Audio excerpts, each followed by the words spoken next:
Okay, this one from D-Rod. We have a few Yanks fans in the chat who are looking for some hope, and they feel weird. They're like, I don't know what I'm supposed to do with my eyes and my hands. It's September, and it's meaningless baseball, and we're just rooting for spoilers. So let's talk prospects. My thing for Yanks fans is I'm like, you get to actually try dudes out in the bigs, and I know Dominguez, obviously, it was short-lived, but it looked awesome for a week, but the injury occurred. So going down to the farm, D-Rod says, will Yanks' new crop of prospects have an impact in 2024? Is Drew Thorpe the real deal?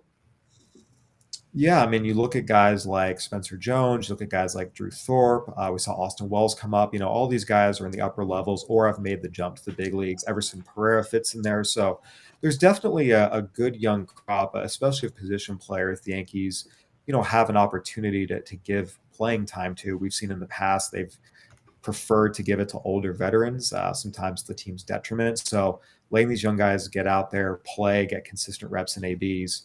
Yeah, there's certainly things to like with all of them. In terms of Drew Thorpe, I actually got to see him when he was at Cal Poly. Great changeup, really durable. The big thing with him is we see fastball changeup pitchers have a lot of success in the minors. Then once they get to the majors, they tend to have more struggles. Chris Paddock is a prominent example of this. We've seen a guy like Gavin Stone with the Dodgers destroy the minors with his great changeup, came up to the majors, and if you can't beat guys with your fastball, it can be a problem. So with Drew Thorpe, while his minor league numbers were exceptional, he probably fits more as like that number 4 or 5 starter rather than a frontline stud, just because it's mostly about the changeup. The fastball is just okay. The slider's inconsistent.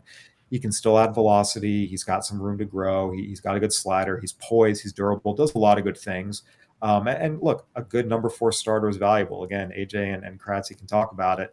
You can have 2 studs, but if you're rolling out bad starters, number 4 and 5 every time out, you're not going to win many games. So he should be a solid starter for sure, but just probably not that frontline stud that maybe his minor league numbers might indicate.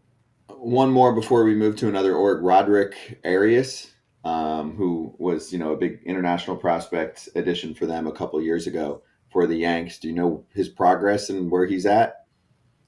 Yeah, really, really talented young international player. Again, long way to go, but you see the tools, you see the ability. The Yankees have done a really good job with international signees recently. You talk about Jasson Dominguez, Everson Pereira. We've seen Oswald Peraza. We've seen Oswaldo Cabrera. So they've done a good job scouting Latin America.